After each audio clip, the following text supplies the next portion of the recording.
Hello guys, welcome to সায়নিজ natural life. আশা করি সবাই খুব ভালো রয়েছেন, আমিও ভালো আছি। আজকের ব্লগটা স্টার্ট করলাম আমাদের বাড়ির সবার আদরে বাড়িকে দিয়ে। আর তারপরে এখানে সকালের ব্রেকফাস্টটা আপনাদের দেখাচ্ছি। সকালের ব্রেকফাস্টে রয়েছে এখানটাতে রুটি, ছোলার ডাল, সাথে রয়েছে দুটো মিষ্টি, একটা চমচম আর একটা হচ্ছে কালো যে মিষ্টিটা সেটা ভাজা মিষ্টি। তো যাই হোক, স্যুপ যেহেতু সকাল হোক বা রাত রুটিটাই বেশি পছন্দ করে, তো সেই জন্য সেক্ষেত্রে আর কি মা রুটিটাই ওকে বেশি করে দেয়, যেটা ওর খেতে বেশি ভালো লাগে সেই জিনিসগুলোই মা ওকে করে দেয় মেনলি, সেটা ব্রেকফাস্ট হোক, লাঞ্চ হোক বা ডিনার হোক। তো যাই হোক, স্যুপ এখানে ব্রেকফাস্ট করতে বসে গেছে। আর এই যে আর একজন এখানে বসে আছে, আর ও এখানটাতেই বসে থাকবে ওর জিজুর কাছে যতক্ষণ ও থাকবে। এইখানে আমরা টোটোতে চড়ে গেছি দেখতে পাচ্ছেন। আর আমরা কোথায় যাচ্ছি বলুন তো? আমরা যাচ্ছি, আজকে আমাদের গন্তব্যস্থল হচ্ছে শোদলাপুর। হ্যাঁ, বাকি সবাই না চিনলেও মালদাবাসী যারা তারা প্রত্যেকেই চিনতে পারবেন। শোদলাপুরটাকে আমাদের মহাশ্মশানও বলা হয়, মহাশ্মশান। তো সেখানে রয়েছে গঙ্গা, তো গঙ্গা স্নান করার উদ্দেশ্যেই আমরা যাচ্ছি, যেহেতু আমাদের গঙ্গা স্নান আরিশ হওয়ার পর হয়নি। তো আমরা এখন যাচ্ছি রথবাড়ি, সেখান থেকে আমাদের টোটোটা চেঞ্জ করে অটো করতে হবে, সেখান থেকে অটো পাওয়া যাবে শোদলাপুর যাওয়ার জন্য, সেটাতেই আমরা যাব। আর আরিশ হওয়ার পর যেহেতু গঙ্গা স্নান করা হয়নি, সেজন্য ভাবলাম একবারে শুভ আসলে তারপরেই আমরা যাব। তো এই যে আমরা সেই জন্য উঠে পড়েছি আর এখন আমরা যাচ্ছি। তো আমরা আমাদের টোটোটা চেঞ্জ করছি হচ্ছে, মানে করেছি রথবাড়িতেই, টোটোটা চেঞ্জ করে আমরা অটোতে উঠে পড়েছি আর এখন আমরা শোদলাপুরের উদ্দেশ্যে চলে যাচ্ছি। আর এইখানে আমি বলছিলাম মাসুককে যে একটা পিকচার তুলে নিয়ে একসাথে যেতে যেতে। আর আমি যেহেতু এমনিতে কোথাও একটা যেতে পারি না, আমার এখন বেশ বেরোলে কোথাও গেলে বেশ ভালোই লাগে, কারণ আইস হওয়ার পর থেকে সেরকমভাবে আমি কোথাওই ঘুরতে পারিনি, স্বাভাবিক ব্যাপার সেটা। তো সেই জন্য কোথাও ঘুরতে পারলে এখন বেশ আমার ভালোই লাগছে। আর আমার আরিশও কিন্তু ঘুরতে ভীষণ ভালোবাসে, ও বাইরে বেরোতে কিন্তু খুব ভালোবাসে।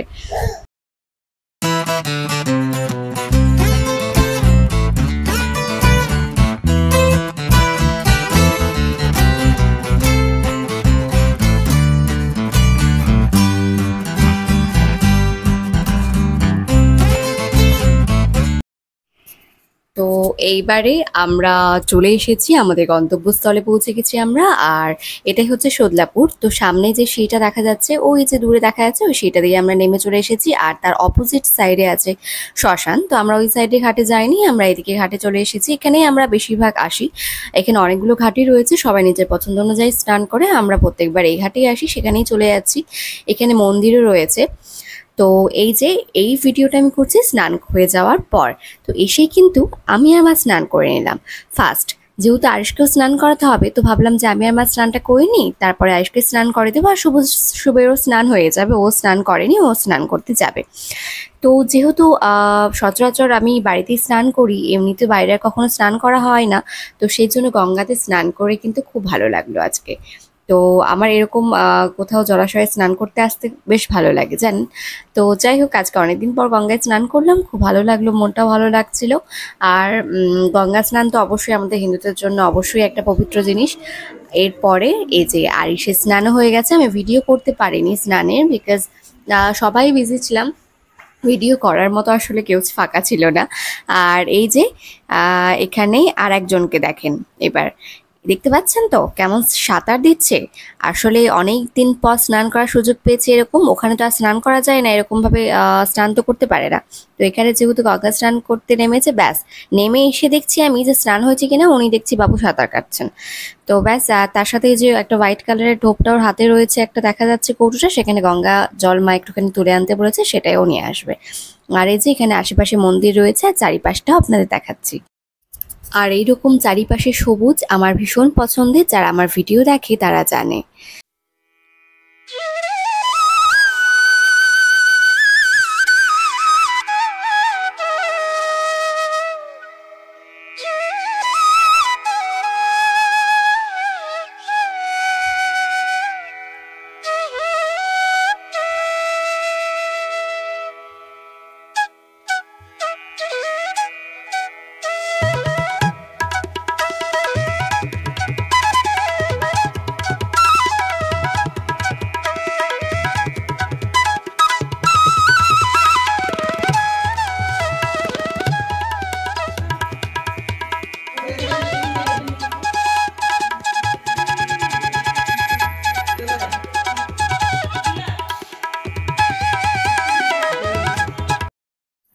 আর এখানে আমাদের সব হয়ে গেছে, স্নান কমপ্লিট সবার। আর এখানে যে টিপ পরে দিচ্ছিল, আসলে তিলকের যে টিপ হয় সেটা পরেই দিল। আমরা প্রসাদ নিলাম এবং সাথে শান্তি জল আমাদের মাথায় ছিটিয়ে দিল। তো ব্যাস, এবার আমাদের সব কিছুই কমপ্লিট। এবার আমরা যাব হচ্ছে লুচি নিতে। তো সদলাপুর আসা মানে সদলাপুরের লুচি এখানকার খুব বেশ বিখ্যাত, জানেন। যারা বাইরে থাকেন তারা তো জানেন না, তো তাদের উদ্দেশ্যেই আমি বলে দিচ্ছি। তো এখানে লুচিগুলো না বেশ বড় করে। বড় বলতে আমরা সচরাচর যেরকম লুচিটা খাই সেরকম সাইজের নয়, তার থেকে অনেক বড় সাইজের লুচি এখানটাতে হয়। আর এখানে লুচি তরকারিটা আগে থেকে খুব ফেমাস, মানে বেশ বিখ্যাত। সদলাপুর আসা মানেই সবাই লুচি তরকারি নিয়ে যায়। তারপরে ধরুন এখানে যেহেতু শ্মশান রয়েছে, অনেকেই যারা মরা পোড়াতে আসে, যখন কেউ মারা যায় তখন সেই সময়ও কিন্তু যাওয়ার সময় লুচি তরকারি অনেকে নিয়ে যায়। তো এই যে দেখুন, আমি আপনাদের লুচিটা দেখাই। এই যে এখানে লুচিটা ভেজে রেখেছে দেখতে পাচ্ছেন, সামনে রাখা রয়েছে, এটাই সেই লুচিটা। তো এটা বোধহয় হাতি পায়ার লুচি আই থিঙ্ক বলে থাকে, সেটা আমার মনে আসলো না, আমরা যার জন্যই আমি বললাম। তো আমি একদম শিওর নয়, তবে হাতি পায়া লুচিও কিন্তু এরা বলে থাকে আমার যতদূর মনে আছে। তো সেই লুচিটা আপনাদের সাথে শেয়ার করলাম। আর এখানকার লুচি তরকারিটা খেতেও কিন্তু বেশ ভালো টেস্ট হয়। দেখুন লুচির সাইজগুলো কত বড় বড়, আর এইগুলো কিন্তু ওরা ওয়েট অনুযায়ী দেয় মানে। আর এখানে আমাদের লুচি নেওয়া সম্পূর্ণ হয়ে গেছে, এবার আমরা চলে যাচ্ছি বাড়ির উদ্দেশ্যে। আর দেখুন আরিশ কত সুন্দর দেখতে দেখতে যাচ্ছে। ও কিন্তু বাইরে দেখতে দেখতে যেতে খুব ভীষণই ভালোবাসে। তো সেই জন্য যেখানেই যায় না কেন ও কিন্তু দেখতে দেখতে এভাবে যায়, ওর খুব ভালো লাগে।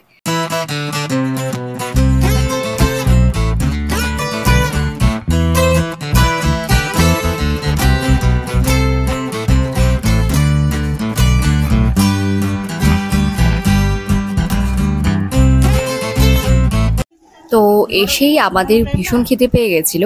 আর দুপুরে আমরা লাঞ্চ করতে বসে গেছি। এখানে রয়েছে ভাত, আলু ভাজা, পটল ভাজা, আর লেবু রয়েছে, সাথে ডাল রয়েছে, তারপর রয়েছে হচ্ছে মাছের কালিয়া, মানে একটা কালিয়ার মতো ঝোল, কিন্তু তার সাথে রয়েছে টক দই। আর এই ভিডিওটা আমি করছি হচ্ছে বিকেলবেলায় সামনে, বাড়ির সামনে দিয়ে এখানে একটা পুজোর জন্য আর প্রতিমা নিয়ে যাচ্ছিল অনেকেই, ঢাকঢোল সব বাজিয়ে। তো সেটাই জাস্ট বেশ ভালো লাগছিল দেখতে। এরকম মাঝে মাঝে কোনো পুজো থাকলে যাই, তো এগুলো দেখতে বেশ ভালো লাগে। এরকম অনেক ঢাক যখন একসাথে নিয়ে সবাই বাজাতে বাজাতে যায়, সেটা দেখতে বেশ ভালোই লাগে। আর যেহেতু এই সময়টাতে চড়ক ছিল, তো সেই জন্য চড়কের জন্য বেশ আর একটা মানে বেশ মিছিলের মতো আসছিল। আমি দেখাচ্ছি আপনাদের, অনেকজন ছিল আর অনেকের হাতে অনেক কিছু ছিল, তো সেটা আমি ভিডিওটা আপনাদের দেখাচ্ছি।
এই ভিডিওটা আমি মার্কেট থেকে আসার পর করছি। একটু মার্কেটে গেছিলাম, কাজ ছিল, সেজন্য কয়েকটা জিনিসপত্র কেনাকাটি ছিল, সেগুলো নিয়ে এসেছি। এখনো সম্পূর্ণ কেনাকাটি হয়নি, জানেন তো।